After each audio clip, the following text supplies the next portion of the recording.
По повод Светскиот ден на безбедност на планината 15 јануари, вчера попладне во просториите на поранешен комитет се одржаа обука за безбедност на планина и обука по прва помош на членови од планинарскиот спортски клуб Поларис, волонтери на Црвениот крст од Куманово и представници од извидничкиот одред Скаут. Бобан Стефановски од клубот Поларис на учесниците им одржа кратка демонстрација и едукација за безбедно движење во планина, каква опрема е потребна за планинарење, како правилно да се употребуваат потребните реквизити, како опремата може да се искористи за импровизација доколку се најдеме во некоја опасна ситуација или доколку има непогодни временски услови. Представниците од извидничкиот одред Скаут учесниците ги запознаа со историјата и работата на нивниот одред и какви активности спроведуваат тие, а воедно им демонстрираа како правилно се врзуваат јазли. Обучените волонтери по прва помош на Црвен крст Куманово им демонстрираа повреди кои најчесто може да се случат при планинарење на долги и кратки рути.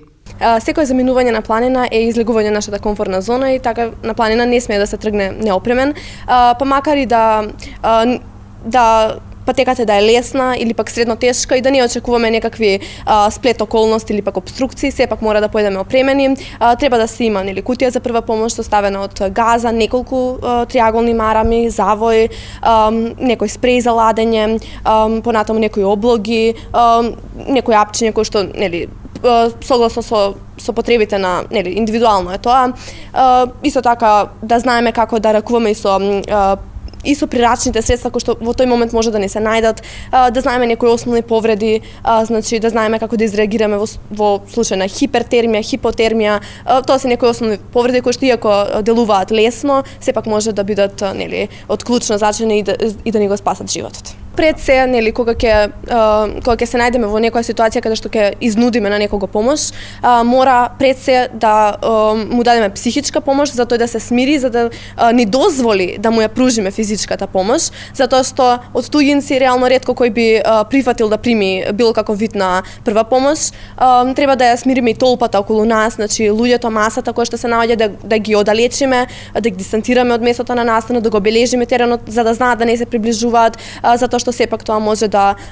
влијае и врз нашата смиреност, сталоженост и авторитативност при самото приоѓање во ситуацијата, но и врз сигурноста на самиот повреден. Клучно за безбедно поминување на една планина се повеќе фактори. Првиот психо може да кажам дека тоа е опремата која што ја носиме на планина, затоа што да се биде безбеден на планина не значи само да се оди по безбедени стази, туку треба да се биде безбеден од надворешни фактори и влијанија, за да може да се чекори безбедно под тие стази заштита. Прво би сакал да кажам дека планинарење во лето и планинарење во зима се две различни состојби. Планинарење во лето си бара малку, да кажам, поскромна опрема, со тоа што ни треба помалку опрема во поглед на парчиња, на одредени работи од опремата, дали е тоа зимска или дали е тоа летна опрема или било што. Например, зимски чизми, тросезонски чизми, додека планинарење во зима е веќе еден, да кажам, напреден степен на планинарење каде што самата планина, самата природа е многу посурова и е многу поопасна отколку во лето. Вака, во зимскиот период од клучни се одредени работи кои што треба секој нас да ги има. Тоа се неколку пара на ракавици, јакна, една или две јакни минимум, неколку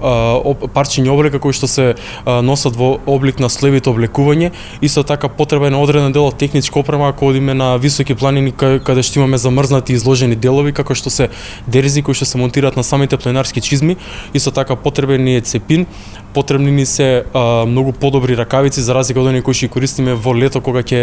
имаме неповолни услови. Исто така, ако имаме например некоја тура која што е техничка или